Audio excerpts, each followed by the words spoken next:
แม่ครับถ้าอยากสิ้นการเกิดศีลต้องบริบูรณ์แค่ไหนถึงจะเพียงพอครับแม่ศีลเหรอคะครับผมอ๋อไม่ได้ยากค่ะแค่กลับมาที่โรงมีศีลเป็นคณะนะคะไม่มีใครบริบูรณ์ค่ะนอกจากพระอรหันต์ถึงจะศีลบริบูรณ์นะคะก็ศีลเป็นคณะนี่แหละค่ะแม้เราไปรับสาศีลกับพระนะไปอยู่วัดศีลนั่นก็เป็นคณะนะไม่ได้บริบูรณ์นะคะว่าศีล8บริบูรณ์ไม่บริบูรณ์ค่ะพระอรหันต์เท่านั้นถึงศีลบริบูรณ์นะเรานี่เป็นคณะนะกลับมาพุทโธพุทโธศีลเป็นคณะก็สุดยอดแล้วไม่มีใครบริบูรณ์หรอกค่ะครับแม่แล้วเราต้องทำมากหรือน้อยแค่ไหนถึงจะเข้าใกล้คำว่าอรหันต์ครับแม่ก็ทำไปเรื่อยๆนี่แหละค่ะก็ทำบ่อยๆเนืองๆนี่แหละค่ะมีความเพียรความพยายามนี่แหละค่ะนะถึงจะบริบูรณ์เป็นคณะนี่แหละค่ะศีลเป็นคณะการกลับมาที่โดมพุทโธพุทโธมีศีลละค่ะ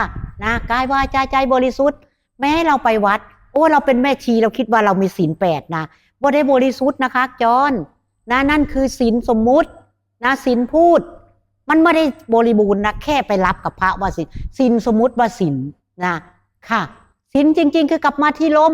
นั่นแหละศีลกายวาจาใจบริสุทธิ์ศีลเป็นคณะบริบูรณ์คือพระอรหันต์นี่แหละค่ะแสดงว่าเราต้องทำเป็นขณะไปเรื่อยค่ะๆถึงไม่ถึงว่ากันไปอีกโอ้อย่างยอย่าไปคิดถึงเรื่องศีลเลยค่ะแค่กลับมาที่ลมนี่มีศีลแล้วขอให้ทำได้ไม่ต้องกังวลค่ะกลับมาพุทโธพุทโธนี่ล่ะมีศีลแล้วบริบูรณ์แล้วค่ะครับสาธุนี่แหละค่ะครับค่ะขอมีความสุขค่ะ